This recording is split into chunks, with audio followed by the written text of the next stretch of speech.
Hi, David again for concertblogger.com. Today I have the great pleasure of being here with Miguelito, absolute sensation in the Latin music community. Welcome. Thanks for taking some time to sit down and talk to us. Anytime, man. Anytime.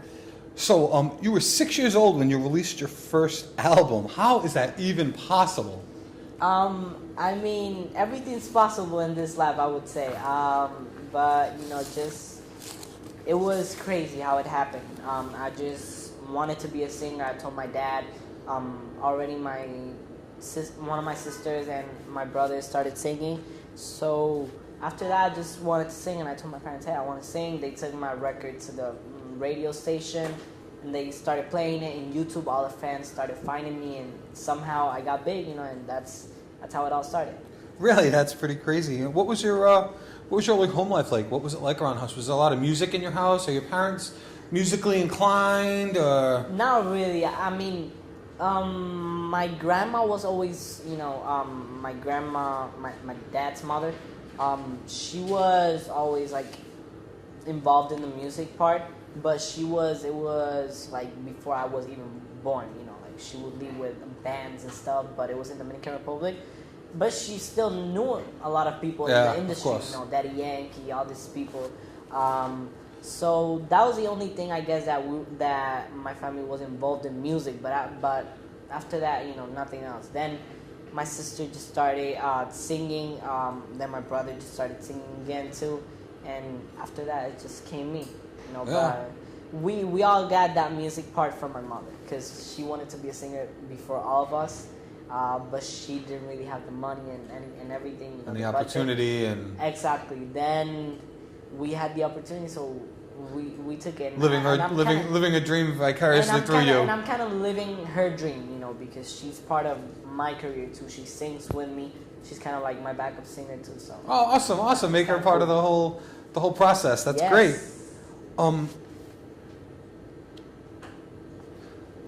So you received a Latin Grammy with your second album, El Heredero? Yeah, Heredero? It's Inheritor. It's El Heredero in Spanish. In English is Inheritor. Okay. Did you realize at the time how big that was to win a Latin Grammy? And your Guinness Book of World Records certified youngest ever to win one. I mean, for that time, I gotta say, I was like, oh, I won a Grammy. It was cool. But then. With the kids at school, the kid. I scored a high on Pokemon. Yeah, well, I won a Grammy. Something like that. It was funny. Cause I wouldn't really brag, cause I'm not a person that I would like to brag about stuff. Cause I'm a person that I'm not like that. But I didn't really realize in the moment how big a Grammy was. Then year and a half after. I was like, damn, I won a Grammy, I won a Grammy, and it just hit me, I just realized that. Exactly, but it was funny, because at the moment it was like just an award, then after that it was like, damn, I won a Grammy, I gotta keep working harder, and so that's how it all, Yeah, great. That's how the feeling was, when I got it, because the thing about the Grammys is that you get it like 6 months after. Yeah, they send it to you in the mail.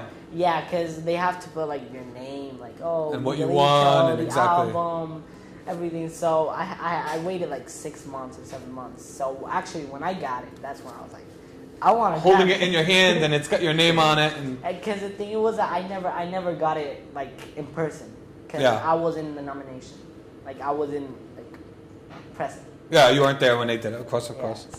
So you mentioned Daddy Yankee as someone that was a part of your early career, and he's been an early career mentor for you. Tell me what this meant for you and how that all came together. I gotta say, it meant a lot for me, honestly, because Daddy Yankee, amazing artist, big artist in Latin America, even here in the States, a lot of people know him. So I gotta say, it was really amazing for me to be working with him in every album. Because I got to work with him, face to face in every album. He was there, writing the songs with me and stuff. So it was kind of amazing. Then I went on tour with him, and it was just amazing having him as my mentor. Because that's what he was. He helped me in my career. He gave me, advise everything, and I gotta say he's a really special person in my life and in my career. Great, awesome. Thanks. So another thing, you're a consummate businessman at such a young age, which is absolutely incredible. You have a video game, a summer camp, a new clothing line, a vitamin line, a school supply brand, a radio show, a cruise. You're a name brand spokesman. Are you kidding me? This is crazy.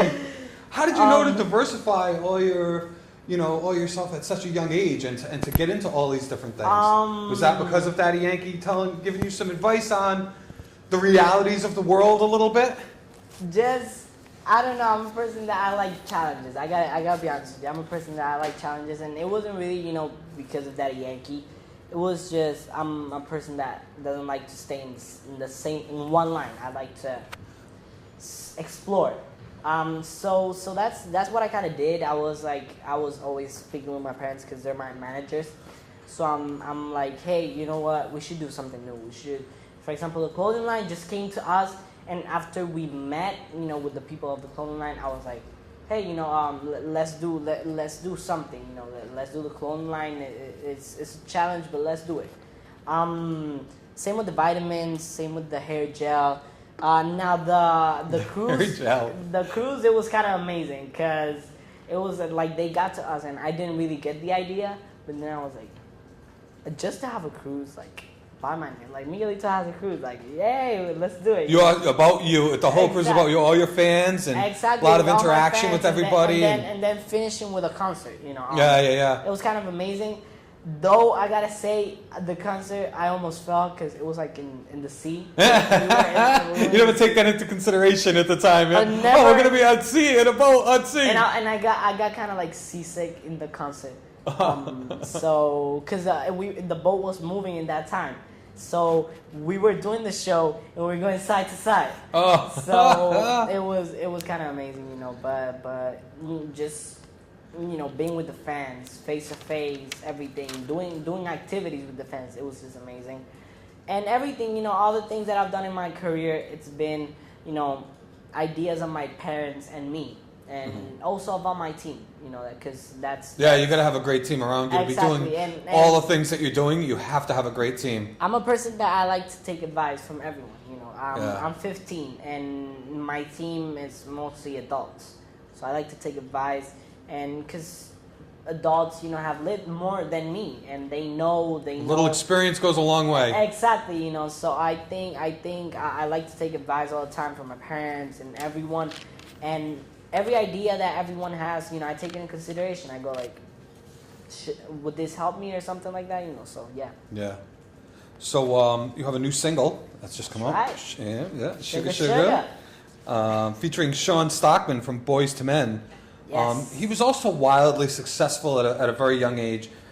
Did he have anything to pass on to you? What was it like working with him and making that mentor. song? He's like another mentor. Another mentor. You've got some of the greatest mentors in the world. When you want to be the greatest singer, you surround yourself with people that have been great singers. So I think you gotta, it's just the right people at the right time, I guess. Yeah. And he's been a great mentor for me too, because an amazing artist like him that has been in this world for a long time. I gotta say it's amazing. He's given me advice of, he's worked with other kids, teenagers also, and he's given me advice from that. And that entering, to the American market, it's kind of hard because, sometimes what happens here is that you get so famous so fast that it just comes everything to you, in one moment, in quick. Because in Latin America, kind of happens too, but it doesn't come as fast as yeah, it's here, more of a build up to it. And here you get famous really fast, and it's like... You can get unfamous really fast too, is the problem. And then you get famous, and then they want to bring you down.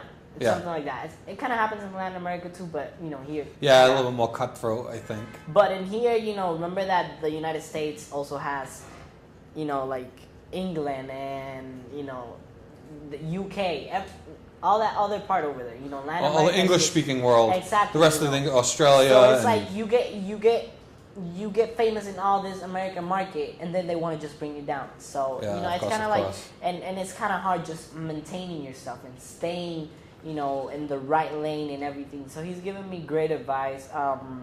You know, he's the president of the pop urban side of blast music, which that's my my Your label. Yeah. So you know, he's gonna be working with me for a long time, Awesome. hopefully. Awesome. And yeah, you know, he's an amazing artist in the studio. Why did you creative, decide to do Sugar Sugar? It's a song that everyone knows. So Of course. I think you know, doing this song, I just want to be able to grab as much fans as I can with this song. With this song, I think we could do it. Because, I mean, in Latin America, I already did kind of like grab all the family, and that's what I want to be able to do, you know. Do A family music artist, yeah. for the family. Exactly. Not Not only for the teenagers, because, you know, just music that, if like, let's say, a girl listens to in the car, her mom, you know, likes it. is or going to can hear sing it or while something. she's listening to it. There's Exactly. no doubt about it. When your Because- kids listen to music, you listen to music. Exactly. So, you know, when you go to a concert and you're a kid, you can't drive yourself over there. So Of course. you gotta go with your mom, your dad, someone.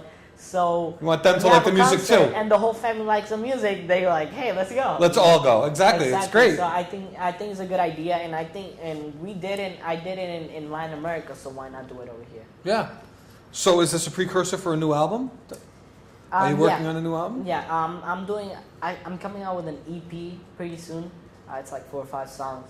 Okay. And then I'm coming out with And then an album at a full later date and time. Will you be doing any touring this summer? Are you going to be around? Yes, I'm gonna be going out to Texas for like 2 or 3 shows. I have New Mexico. I'm going to Puerto Rico, if I'm not wrong. I'm going to Dominican Republic, Chile, Argentina, Costa Well, you're Rica. getting around a little bit. Yeah. Well, I you guess know, if anyone wants to know, you can look at your website. You have all of course, yeah. all You can just go to miguelitomtl.com. There you can see everything about me. You know, you can shop for my... You can shop for my stuff. You can buy my. You Yeah, can see my the new clothing music line, video. everything. You can buy your hair gel. Of course. Awesome. So I have one last question. Let's go, man. As I usually ask all my interviewees this. You've quite literally grown up and continue to grow in front of your audience and your fans' eyes. I can't think that there's anything that you're going to be able to come up with, but is there a secret fact about you or your life that your fans might be surprised to know? Like maybe a hobby or a pet or something that your fans would be like, what? I have really sweaty hands.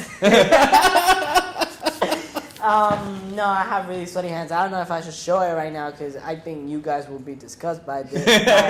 Because I'm disgusted by it. But I have really sweaty hands, as you can see. I have really sweaty hands. I'm just gonna wait. Sorry, I have to do it. I have to do this. Well, you know, show. I don't think it's all that bad of a thing. If that's the worst thing that you've got going on, if that's your deepest, darkest secret, I mean, that's think my that we're okay. That's my deepest, darkest secret, and I think I just get I just don't like it because it's like if I have a girlfriend in the future and I'm be holding her hand, I have all sweaty hands. I'm like, well, maybe That- you know what? You're still a very young man. Maybe you'll grow out of it, and all of a sudden things will change. So there's still hope. hopefully, people tell me. I mean, I don't know. People, I gotta think though that no young lady that you want to hold her hand is going to have anything to say negative about that particular fact. They're going to be very happy to have their hand held by well, you. let's see, man. Let's see. But that is the only thing I guess that people don't know about me. But yeah. Oh, okay, that's not so bad. I kind of don't like it because it's like, even in the cold, like I could be here in New York and it could be, you know, snowing, and I'm gonna be sweating, and my hands will be sweating. So it's so funny, but you know, I have to deal with it. But it's cool. We all have our crosses to bear, I guess, a little bit. Well, thank you so much for your time. We really appreciate it. Thank you, man. And I want to say one last thing. Yeah, of course. Everyone follow me in all my social media so you can be connected with me. Miguelito MTL, all together, Miguelito MTL. Cool. Well, thanks a lot. We'll get that in there. And thanks for your time. We really appreciate it. And have a great day. Thanks, man. Thanks.